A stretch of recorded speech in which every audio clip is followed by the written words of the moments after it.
Salam alaikum, Az-Zulf Laoun. Bonsoir. L'affaire dite Amir DZ a montré que le peuple algérien ne saura plus jamais ce qu'il a été avant le 22 février et surtout qu'il ne saura plus jamais ce qu'il a été dans les années 90, quand il était massacré, enlevé, torturé à huis clos, quand la presse ne relayait que la propagande du régime, quand les intellectuels de service faisaient des déclarations soi-disant républicaines sur les sauveurs de la République. On peut être d'accord ou non avec Amir DZ, avec ses méthodes de communication, avec ses ancrages idéologiques, mais personne ne peut dire de lui qu'il n'est pas soutenu par son peuple. Plus de 60 000 messages d'Algériens du monde entier ont été postés sur la page du président Macron pour lui crier leur colère, pour lui demander de ne pas livrer Amir DZ à un régime criminel. Certains lui ont même rappelé l'affaire de Mohamed Temelt, mort en prison, dans des conditions très louches, du docteur Fakhar, lui aussi mort en prison, parce que d'autres médecins du régime ont refusé d'écouter ses propres recommandations sur la détérioration de sa propre santé. L'affaire d'Amir DZ pose un double problème. Le premier était celui relatif au droit bien compromis de la liberté d'expression qui doit demeurer sacré. Le second se situe sur plan politique. Comment ne pas envisager une instrumentalisation de cette affaire de la part du système algérien qui nous a habitués à une forme de cynisme dépassant de loin l'esprit de Machiavel. Beaucoup de blogueurs, de journalistes et de citoyens ont admis que son arrestation est liée à sa capacité de nuisance et sa supposée influence auprès des jeunes Algériens. C'est le pari qu'a tenté le système algérien pour éteindre une voix parmi tant d'autres au sein du Hirak. C'est peine perdue, d'autant qu'en France, il y a des institutions fortes et l'indépendance de la justice y est consacrée. Mais tous les initiés étaient sûrs que la France n'allait pas livrer Amir DZ au régime. C'est pourquoi la question se pose, pourquoi alors ce grand cinéma? À quoi sert-il? À quoi est-il destiné? Quelles en sont les véritables motivations? Semer la peur au sein des hirakistes les plus visibles. Tester les bonnes dispositions de l'allié français qui n'en finit pas de soutenir au bout de bras un régime moribond. Semer la division au sein du Hirak en dressant les pro-Amir contre les anti-Amir. Autant de questions et plus encore qui se posent et que nous poserons à nos invités. En attendant, les Algériens ont merveilleusement bien réagi, y compris ceux qui n'ont pas d'atome crochu avec Amir DZ. Tout, hormis une toute petite minorité, des réseaux sociaux ont clairement manifesté leur soutien à leurs compatriotes.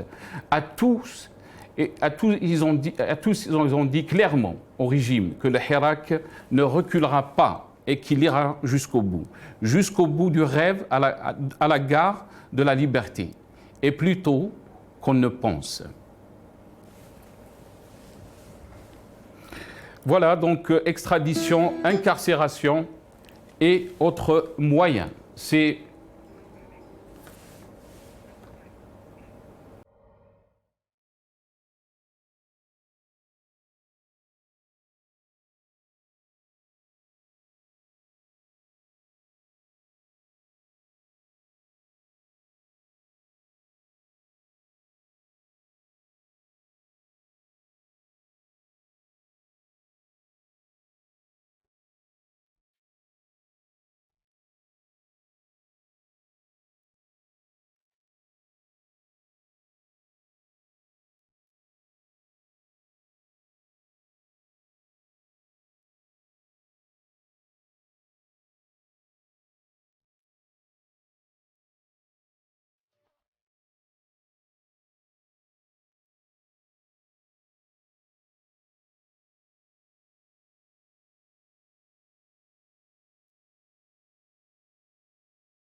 Extradition, incarcération et autres moyens, le titre de notre émission ce soir. Et pour en parler, j'ai le plaisir d'avoir avec moi dans cette émission Jamaldine Benchenouf, journaliste qui est de retour, qui est invité avec nous aujourd'hui. Jamaldine Benchenouf, marhaba bik, bonsoir.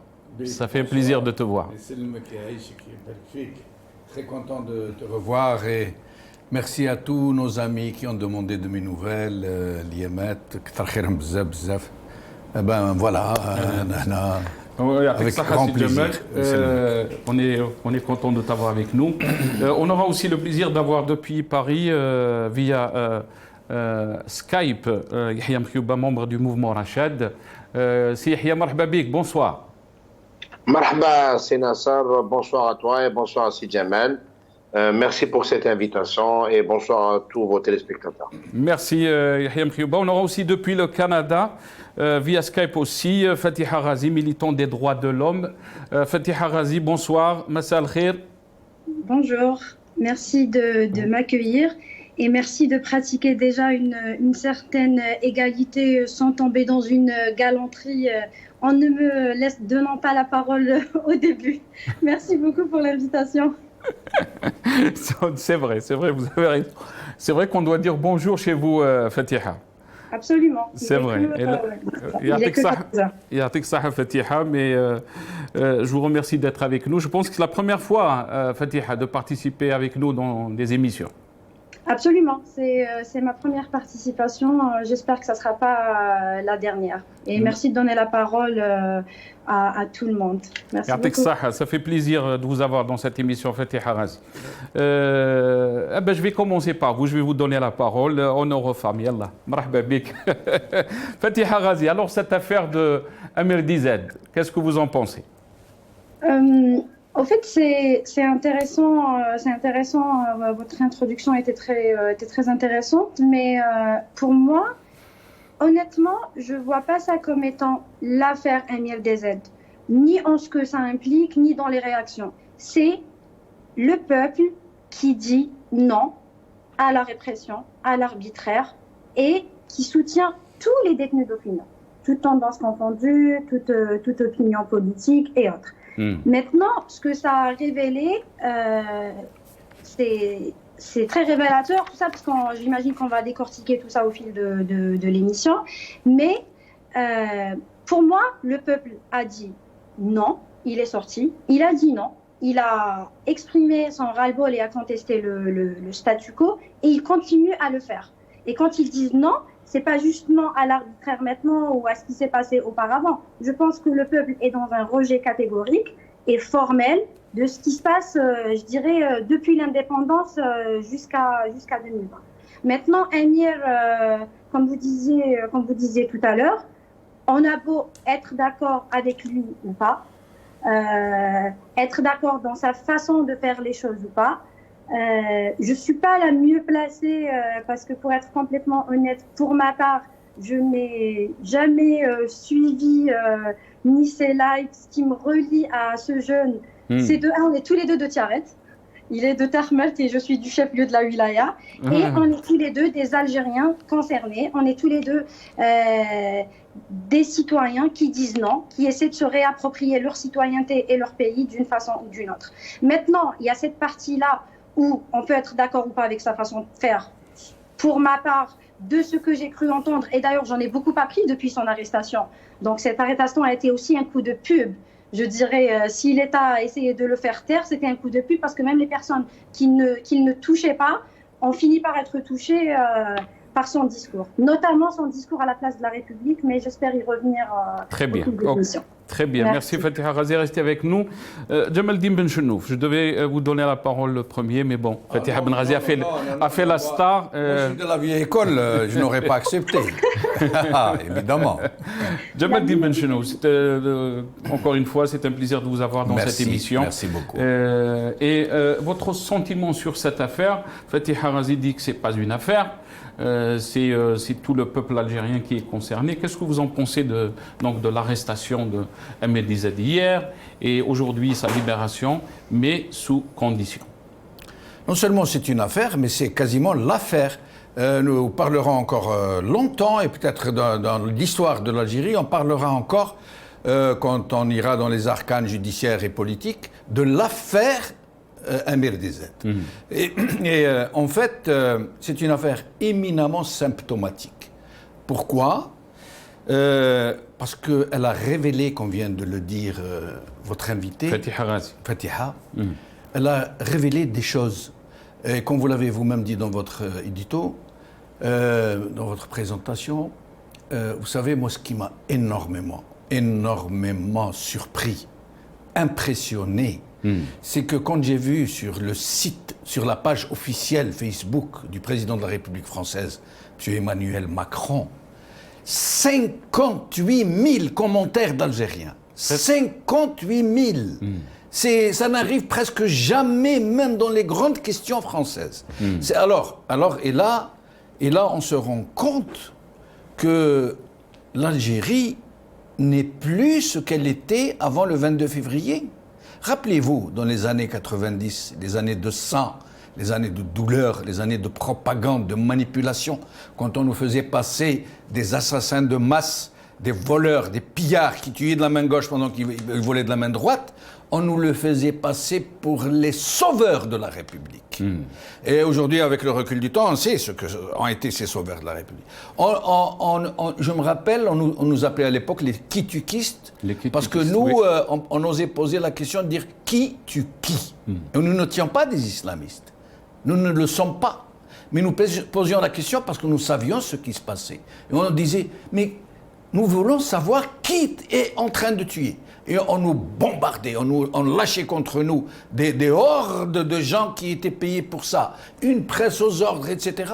Et dans tout ça, la société algérienne était tafonne, elle était muette, elle était sourde à n'importe quel message un tant soit peu objectif. Elle ne pouvait entendre que celui de la propagande, que celui des médias du régime, que celui des relais du régime, dont on leur rebattait les oreilles nuit et jour. Et aujourd'hui, les Algériens ont démontré, et comme vous l'avez dit tout à l'heure, et comme l'a dit notre ami Fatiha, qu'on soit d'accord ou pas avec Amir DZ, avec ses méthodes, avec sa façon, c'est pas le souci. Le souci est que nous, les Algériens, on a découvert que les Algériens ont la conscience que quiconque est contre ce régime, quiconque le combat, quiconque est aux côtés du Hirak est forcément un allié objectif. Maintenant, qu'il ne soit pas comme nous, que nous divergions sur des points idéologiques ou sociétaux, ou philosophiques ou politiques, ce n'est pas un problème. Le plus urgent aujourd'hui consiste à sauver ce pays du naufrage, parce que ce pays est au bord de l'implosion. Et avec la crise économique qui déboule, je crains fort que la contestation ne pourra pas rester seulement politique. Et donc le fait que nous soyons ainsi unis, ainsi soudés les uns aux autres, que nous regardions tous dans la même direction, ça c'est une bonne nouvelle. Et c'est une très mauvaise nouvelle pour le régime. Mais le régime aussi, il a essayé de jouer avec cette division Djemeldine. On l'a vu dans la marche de Paris, où il y avait des groupuscules, si on peut les appeler, qui étaient bien sûr des éradicateurs et qui parlaient du retour des islamistes. Donc cette baboua des islamistes qui fait peur aux Algériens, comme quoi les islamistes vont manipuler ce Hira, qui vont prendre le... Est-ce que vous pensez qu'avec cette affaire de Amir DZ, on voit que les Algériens sont conscients du danger qui les guette? Moi, j'ai été à la marche de Paris, la dernière, celle du 5 juillet. Il y avait énormément de gens. Je ne connais pas le chiffre, en tout cas, il y avait des milliers, ou peut-être des dizaines de milliers, je ne sais pas. Mais j'ai vu des Algériens unis. Il y avait un petit carré de gens irréductibles qui criaient à la limite de leurs droits. Il faut leur concéder ce droit de s'exprimer, de dire non à l'islamisme. C'est leur droit. Moi, je ne pense pas comme eux. Moi, je pense que plutôt que de dénier aux islamistes le droit à l'expression politique, moi, je préfère enfermer tout le monde, quel qu'il soit, les gens, quels que soient les ancrages, de l'extrême gauche à l'extrême droite, de l'islamiste au laïc, les enfermer, si je peux utiliser ce verbe, dans un cadre politique qui soit consensuel et qui permettent d'exprimer son opinion, de solliciter la volonté populaire, quel que soit votre ancrage, à la condition que vous vous soumettiez à des grands principes républicains. Que par exemple, la seule volonté est celle du peuple. Et autre chose. Mais sinon, pour rester dans la question que vous venez de me poser, effectivement, il y a des gens qui semblent s'être réveillés pour nous dire attention à l'islamisme. Mais moi, à mon avis, et je sais que les gens qui nous regardent pensent comme moi, parce que nous sommes tous en train de regarder la même chose, le Hirak. Et moi, jusqu'à présent, je n'ai pas entendu d'islamistes aller au sein du Hirak revendiquer l'instauration d'une république islamiste ou quoi que ce soit. Bien au contraire, ils se font très discrets. Et le comble, c'est que ces gens-là qui sont en train d'agiter cet autre épouvantail, c'est qu'ils sont encore une fois dans un procès d'intention. Qu'est-ce qu'ils vous disent? Ils vous disent, oui, ils ne réclament pas, ils ne disent pas parce qu'ils sont comme ça, ils préparent leur coup. Pour après, nous, on va travailler pour eux, on va chasser le régime, et eux, ils vont arriver, ils vont cueillir le fruit tout mûr et ça. Et alors que les Algériens, dans leur totalité, dans leur entièreté aujourd'hui, ils sont en train de dire, nous, on ne laissera plus personne nous voler notre victoire, quel qu'il soit. Qu'il soit islamiste, qu'il soit laïque, qu'il soit communiste, qu'il soit libéral, nous, le jour viendra quand on aura fixé les cadres démocratiques pour que personne n'abuse des minorités, parce que les minorités aussi ont le droit à l'expression. Ce jour-là, nous laisserons le peuple choisir sa voie. Très bien. Voilà. Yahya Mkhiyouba, marhaba bik marra thaniya, bonsoir. Membre du mouvement Rachad. Yahya Mkhiyouba, alors cette affaire de Amir DZ, bien sûr, il y a un changement de la réaction du peuple algérien. L'exemple a été donné par Jamaldine Benchouf, ce qui s'est passé bien sûr dans les années 90. Mais quand on voit cette affaire de Amir DZ, presque 60 000 Algériens qui ont donc laissé un message sur le site de la présidence ou sur le site du président Macron. Quelle est votre lecture, Yahya Mkhiyouba? Bonsoir. Ma lecture personnelle, c'est que la société a profondément changé.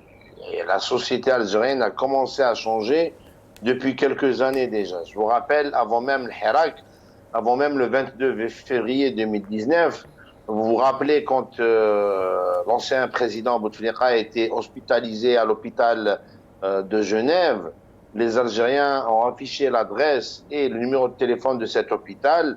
Et vous vous souvenez très bien que le standard de cet hôpital était inondé d'appels, et que des Algériens organisaient des rassemblements presque quotidiens devant cet hôpital. Et l'hospitalisation de Bouteflika est devenue une hospitalisation médiatisée dans la presse suisse et la presse française. Aussi même le frère de Bouteflika, le frère cadet Nassar Bouteflika, a été filmé par un des Algériens qui a réussi à rentrer dans l'enceinte même de l'hôpital. Donc, la mobilisation politique, à travers la toile, à travers le Magharibi, à travers tous les liens sociaux qui nous lient les uns les autres, a changé nos réactions, a changé la façon d'agir des Algériens sur le plan politique. On n'est plus dans les années 90. C'est pour ça qu'à chaque fois qu'on s'adresse à ce régime et à ses représentants, entre parenthèses, civils, même ceux qui se présentent parfois dans l'opposition ou dans la presse libre, on leur dit, réveillez-vous, vous n'avez plus l'Algérie des années 90, nous ne sommes plus soumis, nous savons nous organiser, nous sommes nombreux et surtout nous sommes conscients. Nous sommes conscients. Et de là, je salue aussi le rôle de la diaspora algérienne qui a joué un rôle très important à Paris. Et notre ami Jamel vient de le rappeler lors de la manifestation du 5 juillet 2020. C'est un message politique aux autorités françaises et surtout, c'est un message politique aux autorités algériennes pour leur dire que dorénavant, on fête le 5 juillet, la fête de l'indépendance, on la fête à Paris, et que le Hirak, c'est une idée qui est ancrée, qui est enracinée dans la société algérienne. L'immigration algérienne en Europe, et même notamment celle au Canada, tient aujourd'hui la permanence politique pendant cette crise du coronavirus où les Algériens ne peuvent pas sortir en masse à cause des dangers de ce virus. Mais la permanence politique est tenue par cette diaspora. L'affaire Amir DZ est venue rajouter une couche.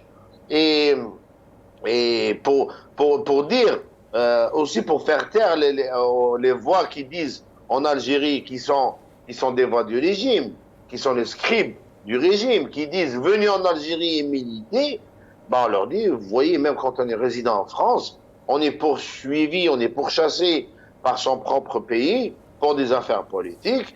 Dieu merci, Ahmed Dized vit dans un état de droit. Dieu merci, la justice française est indépendante et applique le droit français et les conventions internationales auxquelles le gouvernement français et l'État français a souscrit. Et puis Dieu merci, on a une diaspora algérienne en France, notamment à Paris, qui s'est mobilisée hier et aujourd'hui, qui s'est mobilisée à travers la toile et qui a mis des coups de pression sur la toile. Et puis, il ne faut pas oublier, hier, il y a une manifestation devant l'ambassade de France à Londres. Hier soir, une manifestation devant le consulat de France à New York. Ce matin, une manifestation devant l'ambassade de France à Berlin. Et je ne pense pas que le gouvernement français ait eu l'envie de se faire médiatiser en Europe et notamment en Occident pour une affaire de rapatriement d'un militant politique qui concerne un pays qui ne respecte aucune règle des droits de l'homme, notamment le régime militaire algérien. Donc, les intérêts des fois se conjuguent, mais la pression populaire, la pression de la diaspora a fait que notre ami Ahmed Dized, son affaire qui est politique, elle va être jugée devant la Cour d'appel de Paris. Yahya Mkhiyouba, vous dites que son affaire est politique. Pourquoi donc Ahmed Dized il a été visé? Il faut le rappeler, Yahya Mkhiyouba, que l'Algérie a délivré quand même plus de 7 mandats d'arrêt internationaux. Oui, Ahmed Dized, comme disait la dame tout à l'heure, on peut être en accord et en désaccord avec lui sur certains sujets ou même sur certaines méthodes. Tous les opposants algériens ne sont pas des saints. Tous les Algériens ne sont pas des saints. On n'est pas des saints, on est des humains, avec nos défauts. Mais Ahmed Dized, on ne peut pas lui dénier aujourd'hui le statut d'opposant. Le régime algérien délivre des mandats d'arrêt internationaux contre les opposants politiques. Les opposants qui vont jusqu'au bout et qui vont dans le fond du sujet. Le régime algérien ne délivre pas des mandats d'arrêt contre ceux qui ont volé l'argent public algérien. Il ne délivre pas des mandats d'arrêt contre le Cheikh Ibn Khalil. Il ne délivre pas des mandats d'arrêt contre le général Belqsir. Il ne délivre pas des mandats d'arrêt contre le général-major Khaled Nazar. Donc les criminels et les voleurs, on les protège et on les laisse partir en Europe et aux États-Unis pour se protéger, mais les opposants politiques, qu'ils soient Amir Dized ou Kamal Din Fakhar, ou Mourad Dihina en 2012, ou Rachid Mesli en 2017 en Italie. C'est pas la première fois qu'un Algérien est poursuivi à l'étranger. Il y avait aussi le colonel Somraoui il y a plus d'une dizaine d'années en Espagne, à Madrid, où il était arrêté par les autorités espagnoles sous le coup d'un mandat d'arrêt international émis par le régime algérien. Ce n'est pas la première fois, c'est malheureusement pas la dernière fois, mais je dis aux autorités algériennes qui nous écoutent ce soir, le procès que vous voulez ou que vous vouliez à Ahmed Dized, la diaspora algérienne et les avocats de Ahmed Dized vont faire que ce procès devienne le procès du régime algérien, comme l'a été le procès de Mourad Dihina, et comme l'a été le procès du livre de la sale guerre de Habib Souaïdia, c'était le procès du régime algérien. Donc à chaque fois, vous utilisez les mêmes méthodes et vous finissez toujours, déjà par perdre sur le plan légal et à être sous le feu des médias et du ridicule judiciaire français pour tous vos crimes et dépassements en termes des droits de l'homme. Donc, vous êtes en train, et là je parle aux éradicateurs qui reviennent en France, en force, excusez-moi, au sein du régime algérien. Vous avez commencé en 2001 avec le procès de la sale guerre, et il me paraît que, à chaque 3-4 ans, vous voulez que la saleté du régime algérien soit débattue devant les tribunaux français, qu'il en soit ainsi. Ce procès sera véritablement le procès du régime algérien. Je suis content que Ahmed Dized puisse comparaître devant ce procès, qu'il puisse comparaître en état de liberté, et heureusement qu'en France, il y a encore une justice indépendante, il y a encore des procureurs de la République indépendants et qu'il n'y a pas le téléphone de la police politique qui exerce des pressions sur les magistrats, contrairement à ce qui se passe chez nous. Très bien, restez avec nous, Yahya Mkhiyouba. Fatiha Ghazi, je reviens à vous. Comment expliquer cette mobilisation de la diaspora, Fatiha Ghazi? Yahya Mkhiyouba l'a rappelé dans son intervention que des Algériens se sont mobilisés devant les consulats français contre, bien sûr, cette arrestation de Amir Dizet. Il y a eu d'ailleurs un sit-in devant le consulat de Montréal hier soir aussi. Mais si vous permettez, je voudrais juste rebondir un petit peu sur ce qui a été dit par nos amis sur le plateau. Par rapport au début, en fait, je ne dis pas qu'il n'y a pas d'affaire Amir Dizet. Il y a une affaire Amir Dizet, il y a une affaire Amir Abouraoui, il y a une affaire. Tout ça, c'est des affaires. Maintenant, c'est une affaire différente, car c'est un cyberactiviste. Comme disait tout à l'heure M. Mkhiyouba, il est clair que personne n'est en situation ou en droit de nier l'opposition de Amir Dizet ou de tout autre Algérien. Et personne n'a le droit de nier l'algérianité de qui que ce soit. Parce que nous, on se bat contre ça. On se bat contre une dictature qui veut nous dénuder de notre citoyenneté. Et c'est ce débat qui devrait être au cœur du sujet. Maintenant, par rapport aux commentaires, les 60 000 ou 51 000 commentaires sur le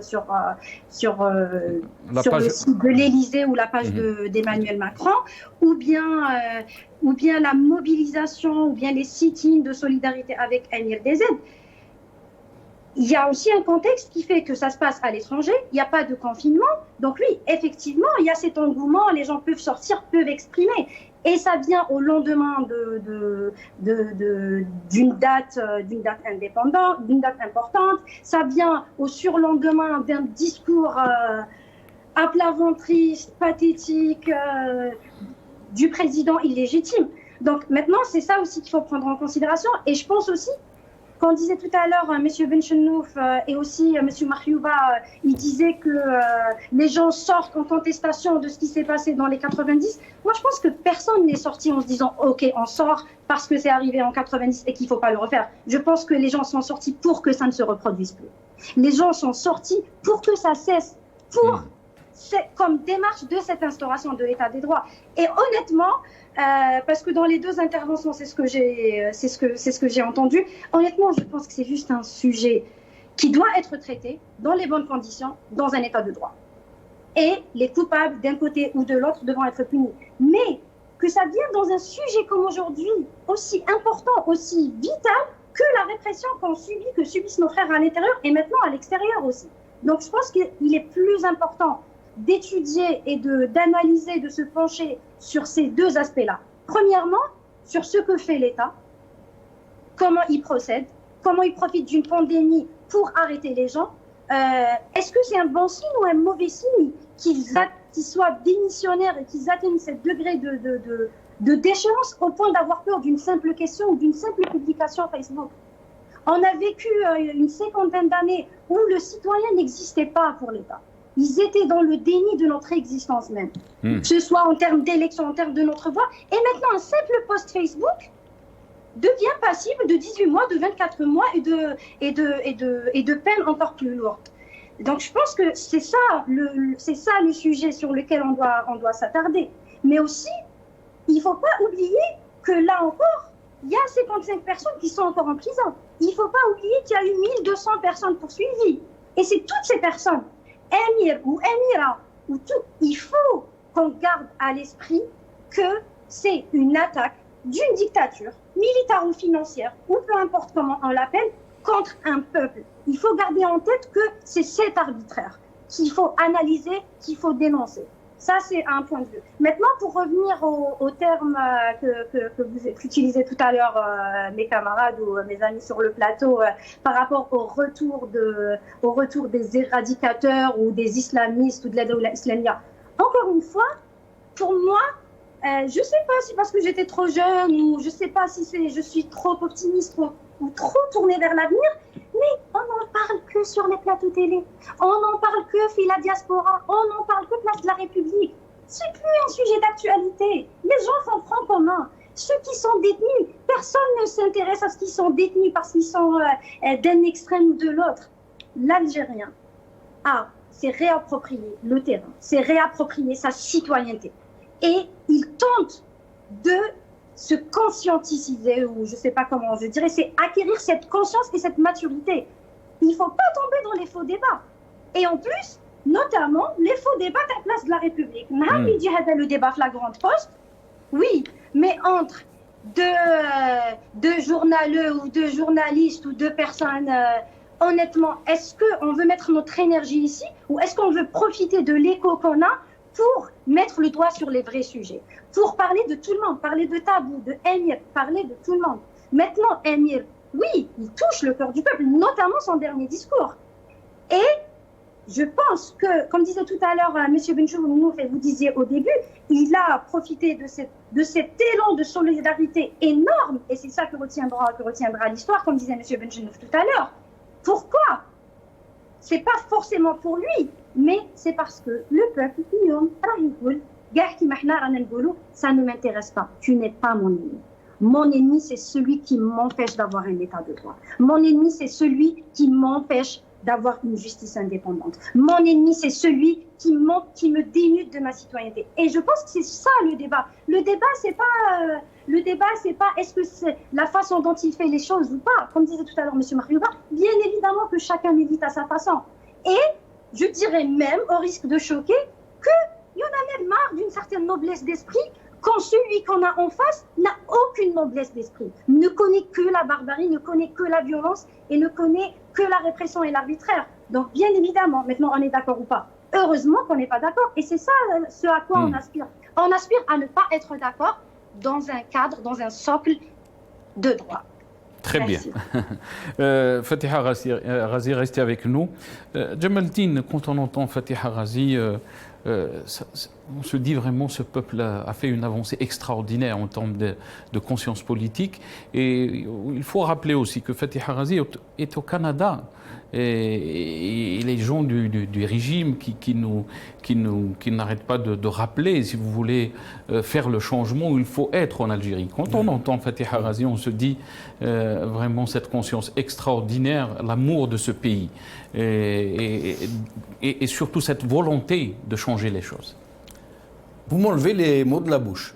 C'est ce que j'étais en train de penser quand elle était en train de parler et j'étais, je ne vous dis pas, ému jusqu'aux larmes. J'étais en train de l'écouter et je me suis dit, mais ils ont tout fait à ce pays, mais ils n'ont pas pu l'empêcher d'avancer. Quand moi je vois une jeunesse comme ça, s'exprimer comme ça, comme elle le fait, Fatiha, et avoir autant d'amour pour un pays qui est quasiment à des milliers et des milliers de kilomètres de là où elle est.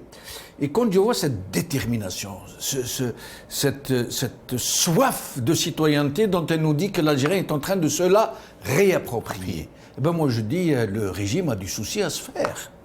Le régime a du souci à se faire, non pas avec des gens comme moi ou comme ces gens qui essayent de surfer sur les clivages parce qu'ils n'ont pas la possibilité de surfer sur les consensus. Je me dis, le régime a du souci à faire. Non seulement il est en panne d'imagination, il est même en panne de subversion.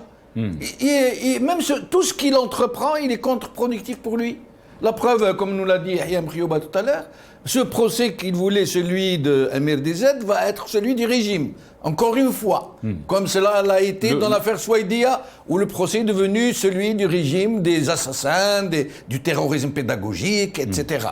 Et le comble, c'est que non seulement ce régime n'est plus en mesure de pouvoir seulement évaluer les choses, il n'est même pas en mesure de prendre des dispositions pour se ménager.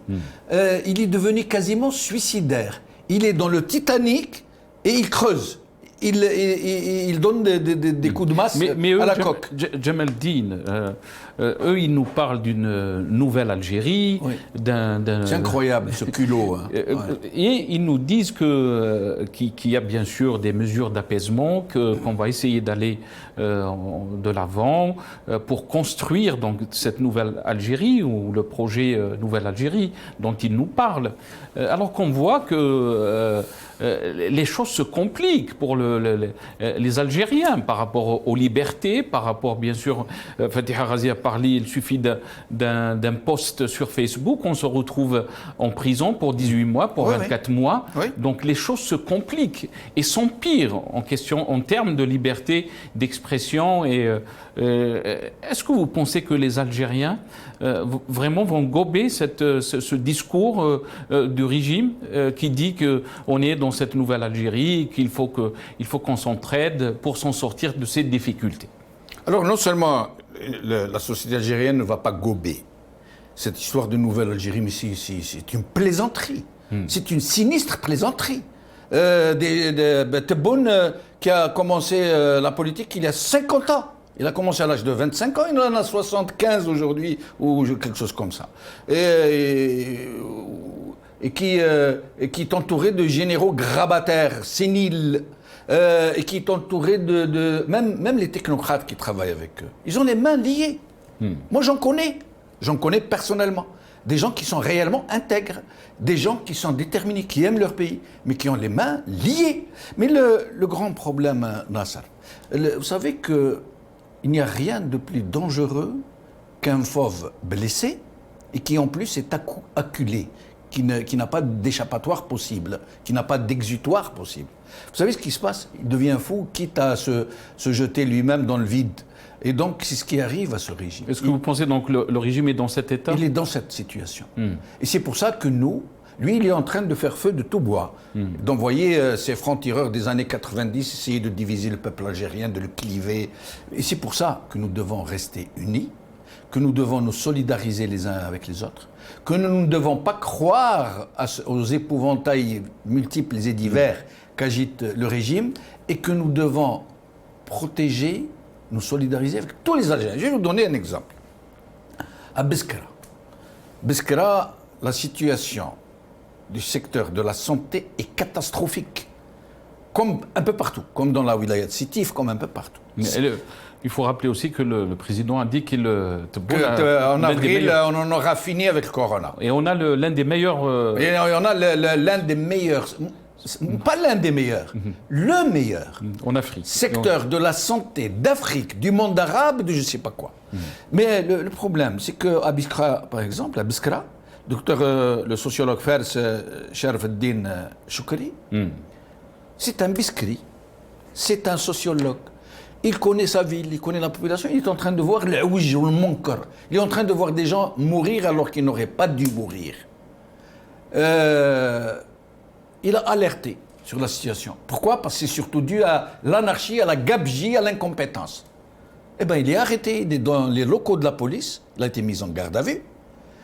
Et aujourd'hui, sa garde à vue a été prolongée parce qu'il compte l'incarcérer. Et ce n'est pas le seul cas.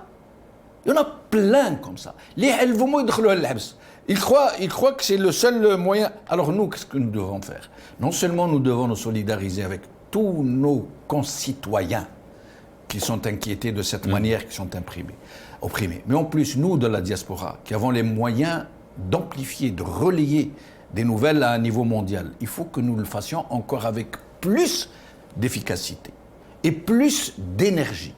Et je tiens à féliciter particulièrement notre diaspora du Canada, Menhem Adel Jabbar, Jamila Harshawi et les autres, Mouissi, Hassan Moussi, de continuer ce qu'ils sont en train de faire.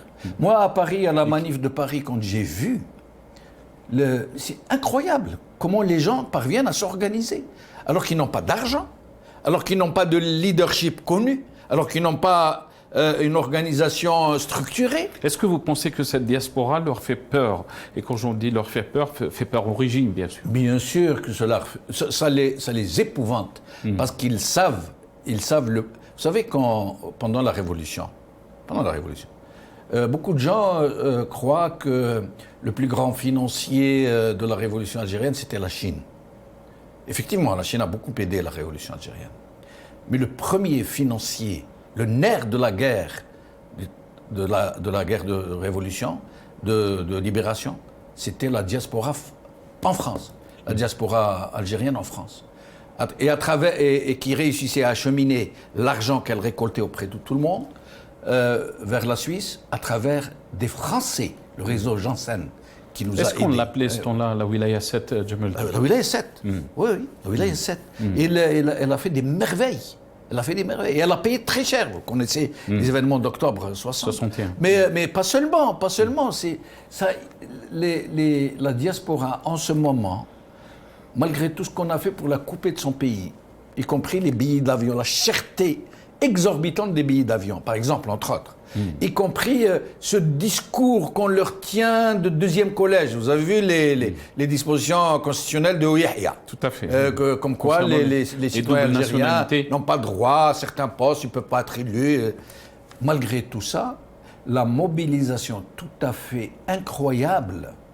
Et autre chose que j'ajouterai, malgré le blackout des médias français. Vous vous rappelez que le 1er novembre de 2019, il y avait... selon les chiffres de l'administration française, de la police, il y avait 50 000 Algériens à Paris.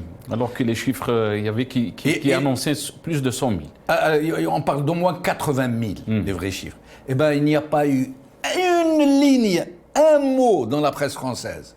Et il n'y a pas eu un mot dans la télévision, dans la radio française. C'est pas un hasard. Ce blackout, ce n'est pas un hasard. Ça ne peut pas être un hasard. Quand 50 000 ou 80 000 personnes qui vivent en France et qui sont d'origine étrangère manifestent de cette façon, avec un tel civisme, en pleine manifestation des Gilets jaunes dont on connaît un peu comment ça a dégénéré. Et pourquoi vous pensez, je vais essayer de revenir sur cette question de Djamaldine, elle était très intéressante, je pense, et que d'avoir surtout votre avis. Pourquoi la France a peur d'un changement en Algérie? Je vais essayer d'entendre votre réponse après, mais je vais donner la parole à Yahya Mkhiyouba. Yahya Mkhiyouba, bien sûr, dans l'affaire de Amir Dized, on a su qu'il y avait quand même 7 mandats d'arrêt internationaux, mais le comble dans cette affaire, c'est que ces 7 mandats d'arrêt internationaux ont été signés par Belqsir, qui est en fuite, le général Belqsir, et Taïb Louh, qui est en prison, qui était l'ancien ministre de la Justice. Je vais répondre sur cette question, mais juste une parenthèse, si vous permettez, du moment que mon ami Djemal vient d'évoquer le rôle de la diaspora algérienne dans le financement de la révolution algérienne. Je suis passé ce matin devant Pigalle, place Pigalle, et tous les Kabyles connaissent la célèbre chanson Fès ou Fès, place Pigalle Tahkem Felles. Vous savez tous et toutes ce qu'il y a à Pigalle. Il y a quelques années, j'avais réalisé une interview avec M. Absi, qui habite à Agnières-sur-Seine, un moudjahid de la première heure, le premier responsable comptable, celui qui tenait la comptabilité de la Fédération de France. Et c'est lui qui m'a dit que Pigalle et les bars de Pigalle finançaient la Fédération de France, finançaient le FN. Donc pour vous dire que même les bars et même Pigalle a participé dans le financement de notre guerre de libération. Je ferme la parenthèse. Vous me parlez des mandats d'arrêt internationaux qui ont été signés par général Belqsir, qui était bien sûr le chef de la gendarmerie, qui est en fuite. Alors le procureur de la République qui a auditionné ce matin Khona Amir et qui lui a notifié les 7 mandats d'arrêt, parce que la justice française est obligée de notifier les mandats d'arrêt, c'est la procédure normale. Quand des mandats d'arrêt internationaux sont émis par un État tiers et transmis par Interpol, la procureure, quand notre ami Amin et son avocat lui ont expliqué que les 2 signataires, le signataire principal qui était le ministre de la Justice, Taïb Louh, est en prison aujourd'hui, et celui qui a fait ou qui a diligenté les enquêtes était le général-major Belqsir, qui est aujourd'hui, lui aussi, sous peine d'un mandat d'arrêt international et en fuite, notamment en France. La procureure de la République française, c'était une dame, elle a souri, et elle a dit à monsieur je laisse le soin, hein, mais bon, je peux le dire en français, elle lui a dit que lui, en tant que prévenu, il avait totalement le droit, aujourd'hui, en 2020, de poursuivre Belqsir et Taïeb Louh, mais surtout Belqsir, qui se trouve en France, ou peut-être en Espagne, mais en Europe, de le poursuivre devant la justice française. Et je pense que c'est ce qui va être fait, parce qu'on ne peut pas être délinquant soi-même et poursuivre des militants politiques. C'est pour vous dire que même la justice française et le procureur représentent le parquet, représentent l'intérêt général, représentent même le gouvernement en France. Même le parquet est au courant. C'est-à-dire que ce qu'on est en train de débattre aujourd'hui sur AWS TV, c'est une information que les autorités françaises ont. Et la possibilité de poursuivre, surtout Belqsir, qui est en Europe, c'est une possibilité qui est possible. Excusez-moi, c'est quelque chose de possible devant les juridictions françaises et même espagnoles, s'il se trouverait en Espagne ou n'importe quel pays européen, là où il se trouve, on pourra le poursuivre. Et c'est pour vous dire que l'état de déliquescence de l'État algérien et le ridicule qui est en train d'être exposé aujourd'hui devant la justice française, c'est que même la justice française sait très bien que les autorités qui ont émis ces 7 mandats d'arrêt sont des autorités délinquantes. Quand on parle de personnes, dans la personne de Belqsir ou de Taïeb Louh, mais quand on parle de régime politique, sachez très bien que la procureure de la République sait très bien qu'en Algérie, c'est une dictature et que c'est des délinquants. C'est des délinquants qui sont au pouvoir, des délinquants civils et des délinquants militaires. Donc, c'est pour vous dire que le procès, je le répète, ce sera le procès du régime algérien. Khona Amir, je pense qu'il sera défendu par les grands avocats français, spécialistes des droits de l'homme et qui connaissent très bien le régime algérien.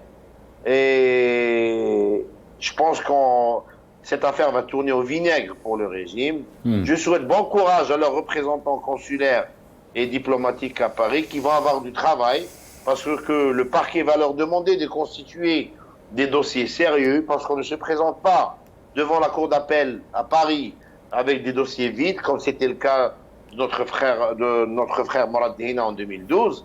Ils vont avoir du travail. Les 5 000 ou les 8 000 euros ou les 10 000 euros par mois qu'ils touchent de l'argent public algérien, je pense que ils vont avoir du boulot les mois prochains et ils vont, je pense qu'ils vont haïr ou injurier ce jour où ils ont mandaté Interpol pour arrêter Amir DZ ou Amir Boukhars et pour demander son extradition en Algérie. Cette affaire, elle est imminemment politique et la diaspora algérienne sera, et elle est déjà au rendez-vous, surtout à Paris, même à Montréal. Si j'ai oublié la manif de Montréal, je m'en excuse parce que j'ai pas tout vu. Et ils sont en train de donner, même si le 5 juillet, la fête du 5 juillet a donné un second souffle au Hirak de la diaspora et notamment en France, cette affaire Amir DZ va donner un second souffle, même au Hirak en Algérie. Et comme disait mon ami Jamel, quand on est sociologue aujourd'hui à Biskra et qu'on fait une alerte sur la situation sanitaire de sa ville, on rentre en prison. Quand on s'appelle Amir Abouraoui et qu'on écrit 2 phrases sur Facebook, on rentre en prison. Quand on fait des lives sur YouTube et qu'on s'appelle Amir BDZ, on rentre en prison. Et tout le monde rentre en prison. Par contre, les Nordin Khtel, les Salhi, tous ces gens qui ont semé la zizanie, qui ont semé la division, qui ont semé la haine à l'intérieur de cette société algérienne, ils sont bien protégés par la police politique. Aujourd'hui, il ne faut pas se tromper d'ennemis. C'est pas un combat islamiste laïque, c'est pas un combat conservateur progressiste, c'est un combat un combat entre société algérienne, entre Algériens et Algériennes libres qui veulent redevenir libres et devenir des citoyens à part entière devant une police politique qui leur nie tout droit d'existence politique. Très bien, restez avec nous, Yahya Mkhiyouba. Je reviens à vous, Fatiha Ghazi. Dès les questions de l'étape, nous dit Yahya Mkhiyouba, c'est extraordinaire quand même de voir que ces mandats d'arrêt qui ont été donc émis par la justice algérienne, dont Taïb Louh qui est en prison et donc le général Belqsir qui est en fuite. Je pense que vous avez mis le doigt sur un exemple parmi tant d'autres, sur l'illustration de la faillite de ce système et de ce régime, de ses contradictions, de son incompétence. Vous posiez tout à l'heure la question à M. Benchenouf par rapport à l'Algérie de demain. La différence de Bibin, c'est que Roumains, ils ne sont pas en train de penser de l'Algérie de demain. Ils ne le peuvent pas. Roumains, ils sont limite très très court-termistes, ils jouent le maintien. Et encore, ils le font tellement mal, comme vient de dire M. Mkhiyouba. Ils le font de la pire des façons. Ils se ridiculisent. On voit l'interview du président illégitime, je ne sais même pas, ou de la façade civile de la dictature militaire, je ne sais même pas quel qualificatif utiliser à son égard. L'Algérie de demain, c'est l'Algérie par le peuple. C'est l'Algérie par le Hirak. Et le Hirak, ou le peuple, même si je pense qu'on pourrait débattre sur la confusion des deux termes, est-ce que le Hirak c'est tout le peuple ou pas, mais ça c'est un autre débat. Mais l'Algérie, le peuple, il est incroyable.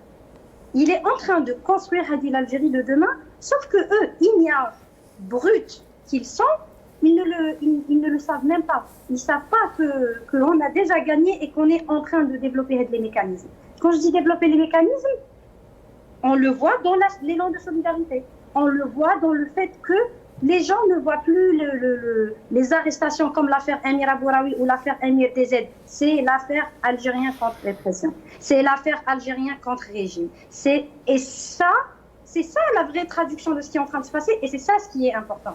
Donc maintenant que quelqu'un qui est poursuivi ait signé un document, qu'ils se mettent en prison entre eux, Moi, j'ai fait un post où j'ai dit, Anna, mon éducation, elle ne me permet pas de me mêler des querelles et des amourettes des gens fihiyatom khassa. Pour moi, qu'ils signent les arrêts les uns contre les autres. Nous, on est en train de bâtir l'Algérie de demain. On est en train de bâtir l'Algérie démocratique. On est déjà sur le terrain en train de bâtir cette Algérie qui est plurielle. L'Algérie où les gens s'acceptent. Et quand je parle de l'Algérie, il ne faut pas tomber sur l'Algérie par Facebook ou l'Algérie ta place de la République ou autre. C'est l'Algérie ta terrain. C'est les jeunes qui ont subi, qui ont souffert et qui n'ont connu que cette dictature et ce système qui arrivent à s'en sortir. C'est ça sur quoi on doit capitaliser à mon sens. Mais Fatiha Ghazi, quand vous parlez du Hirak aussi, vous dites que le Hirak... si l'Algérie de demain, c'est le Hirak. Vous parlez de Hirak, c'est comme c'était une entité, une seule chose. Alors qu'on sait que le Hirak, c'est pas une seule chose. C'est pas un parti politique. C'est pas. Heureusement. Et heureusement qu'il Il y a eu des questions, Fatiha Ghazi, sur l'organisation du Hirak, parce que beaucoup de questions ont été posées aussi. Comment on peut poursuivre donc cette pression sur le régime et aller vers le rapport de force qui était quand même extraordinaire en 2019. Et qu'il est encore à mon sens, mais d'une façon différente, d'une façon moins visible, parce que justement il y a eu la pandémie, il y a eu cet État qui ne fait que de la mauvaise gestion et l'utilisation. Il y a comment quand ils veulent, ils ont les $150 de baril. Quand il y a eu un Hirak, il y a eu une pandémie mondiale, ça on peut pas leur enlever. Mais déjà, on est sous une dictature. Là, on est en train d'aborder d'autres sujets ou d'autres débats. On n'est pas en train de parler de vieux séniles qui ne veulent pas dégarpir parce qu'ils ont peur de faire face à leur histoire et à leurs responsabilités. Ils ont peur de la comptabilité et qu'ils doivent rendre des comptes. Mais au fait, le Hirak, oui, c'est pas un parti et c'est tant mieux. On n'aspire pas à ce que ce soit un parti. Le Hirak, à mon sens, et ça reste un point de vue personnel, n'a pas essence à être un parti, n'a pas essence à proposer de la solution. Le Hirak, c'est un mouvement de contestation. C'est l'expression d'un ras-le-bol national. C'est ce qu'on se disait dans nos familles avec nos amis et qu'on a toujours reconnu, c'est stop au statu quo. Nous voulons un état de droit, une Algérie libre et démocratique. Maintenant, c'est un autre débat, le débat de l'organisation ou de la structuration, de la nécessité de celle-là. Mais moi, ce que je sais, et mon intime conviction, elle me dit que Had al-Hirak, il écoute tout le monde, mais il suit personne, comme disait un sociologue. Et le moment où la nécessité de s'organiser ou de vouloir dialoguer ou pas, ou de se structurer ou pas, se fera sentir, le Hirak le saura, le peuple le saura, personne ne va le lui dicter. Et aussi, quand on parle de structuration ou d'organisation, je vois pas ce qu'on veut de plus qu'une structuration, que des millions d'Algériens qui sortent avec le même mot à la même heure sur un pays aussi grand qu'un continent. Avec le même mot d'ordre. Qu'est-ce qu'il y a de plus structuré que des gens de toute sensibilité et de tous bords qui soutiennent les mêmes personnes, qui mènent le même combat et qui se sentent choisis un ennemi commun. Très bien. Donc, il ne faut pas, juste un point, avant de parler de structuration, il ne faut pas tomber dans le piège du court-termisme. Il ne faut pas tomber dans ce piège-là. On est en train de construire l'Algérie de demain. On est en train d'acquérir de la conscience. On est en train de retrouver tout ce qui nous a été arraché même à nos parents. Et très bien. Restez avec nous, Fatih Haraz. Jamaldine, je reviens à vous. On est en train de bâtir donc l'Algérie de demain, dit Fatih Harazi. Mais il y a aussi des questions donc, sur la suite à donner à cette révolution au Hirak quand la situation sanitaire sera plus favorable. Mais j'aimerais revenir d'abord sur la question que je vous ai posée oui, avant de vous prendre la parole. Oui.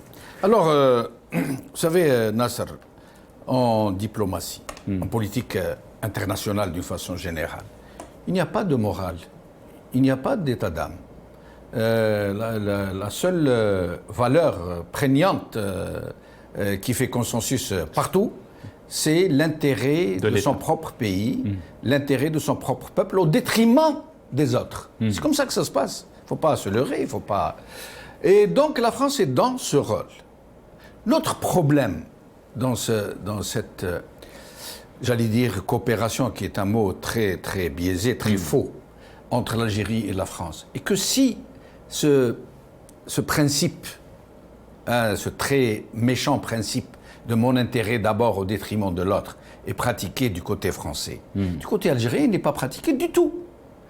Pourquoi ? Le régime, tout ce qu'il cherche, c'est vendre son pays au plus offrant, offrir toutes les richesses de son peuple, le piller, compromettre l'avenir des générations futures. Pourquoi ? Pour acheter la paix et être protégé soi-même en tant que mafiocratie par la France. Et par la France seule, je le précise. Parce que contrairement à ce qu'essayent de nous distiller les uns et les autres, il n'y a pas de lutte, de conflit larvé entre les États-Unis et la France autour de l'Algérie. C'est faux. Les anciennes colonies du Maghreb, surtout l'Algérie, tout particulièrement, relève de la chasse gardée française, tout simplement.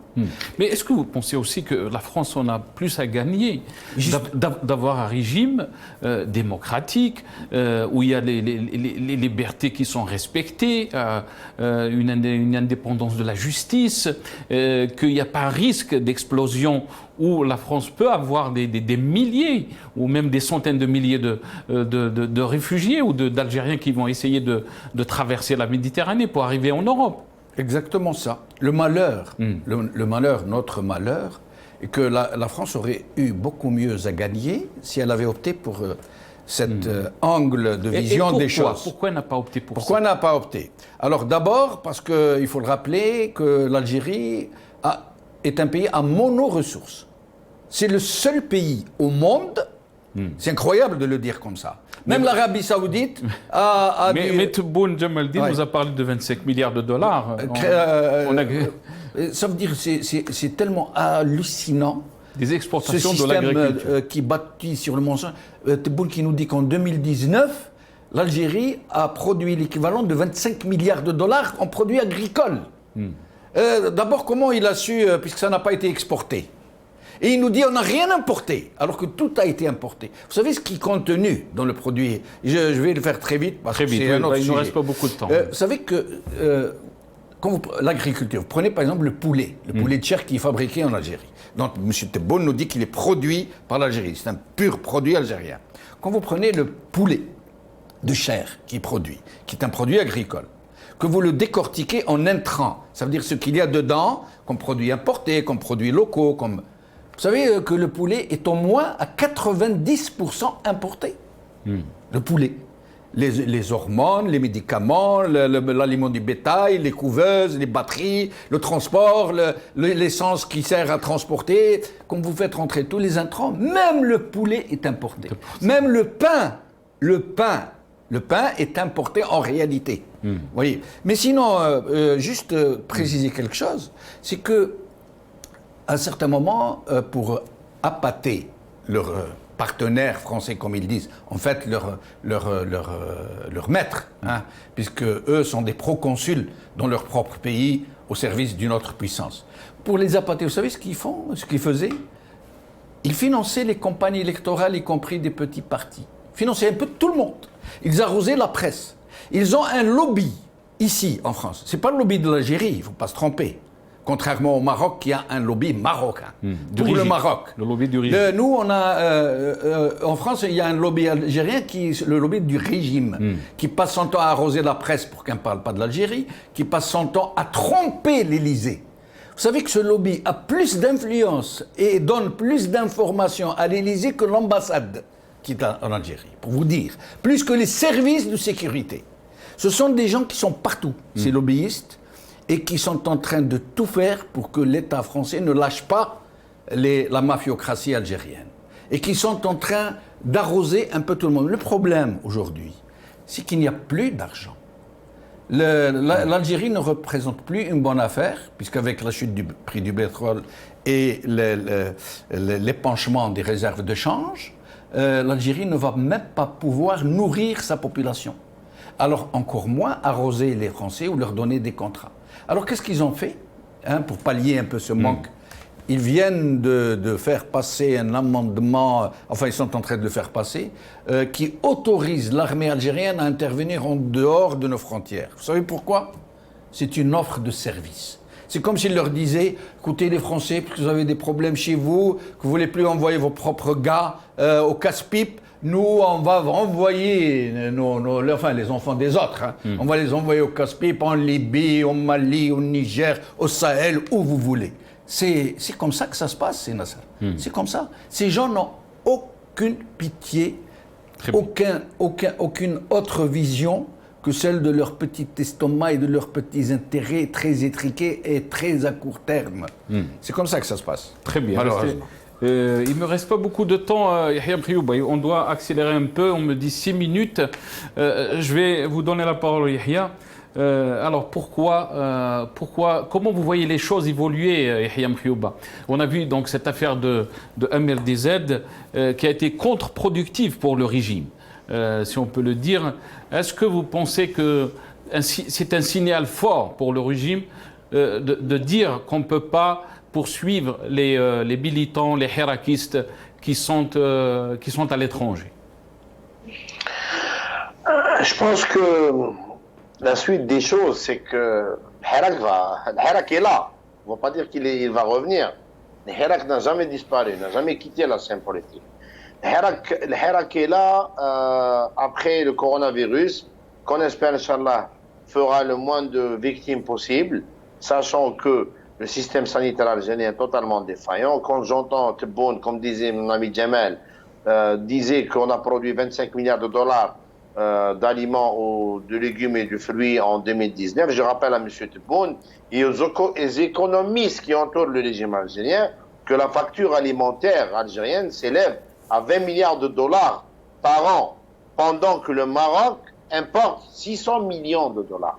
Yani, en une année, on importe presque 15 ans d'importation, on a 20 ans d'importation à notre voisin marocain. Donc si on importe 20 milliards de dollars d'aliments et qu'on produit 25 milliards de dollars d'aliments, c'est-à-dire que la consommation algérienne est d'une valeur de 45 milliards de dollars, c'est des chiffres faramineux, et n'importe quel comptable, petit comptable, vous dira que c'est des chiffres qui sont inventés, mais on connaît très bien le niveau politique et économique surtout de M. Tebboune. Donc, l'avenir, c'est le régime touche à sa fin. Quand on fait appeler des anciens officiers de Tofir, quand on appelle Mjahed, quand on appelle Zeroual à la présidence, quand on appelle l'ancien ministre de l'Intérieur de Bouteflika, comment il s'appelle, celui qui était au Mal, quand on fait appel aux archives, c'est que le régime n'a plus rien à produire.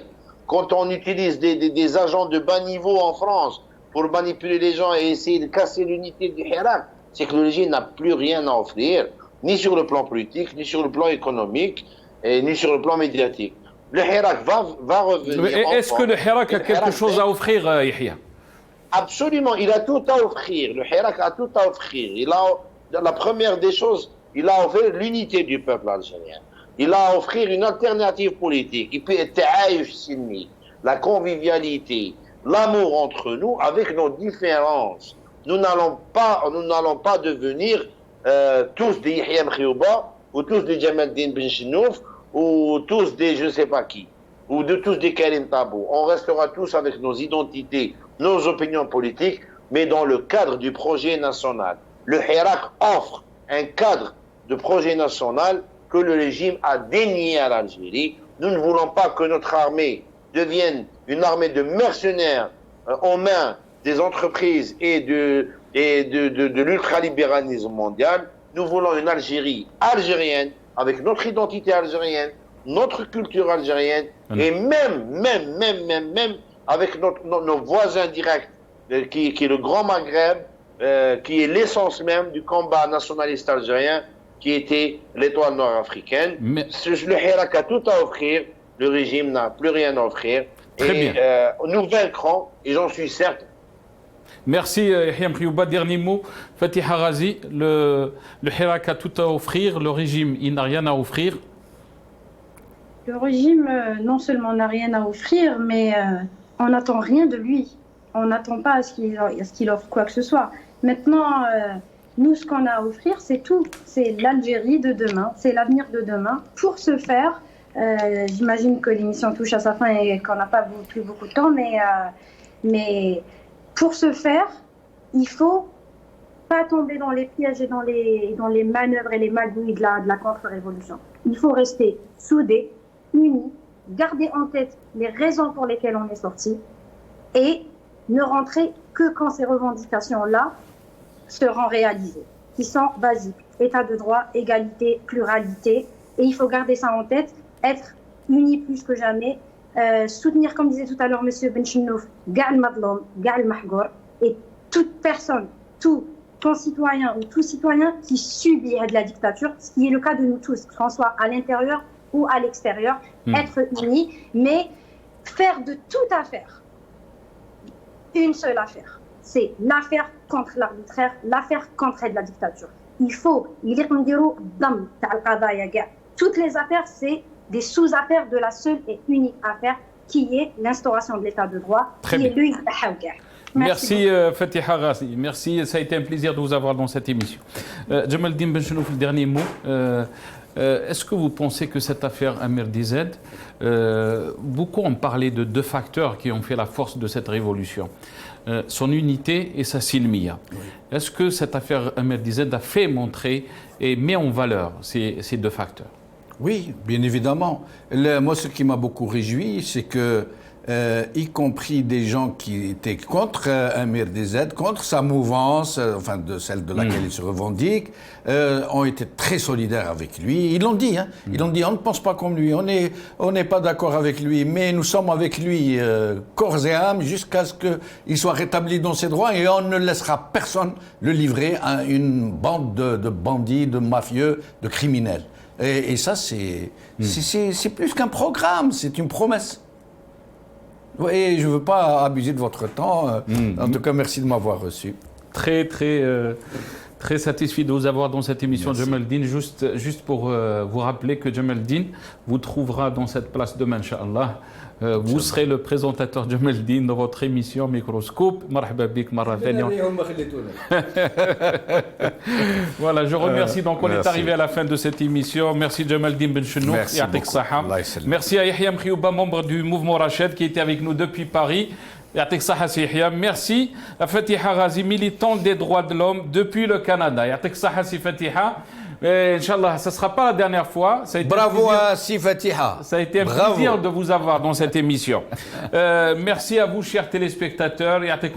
Jamaldine vous trouvera demain, Inch'Allah. M'qaw ala khair.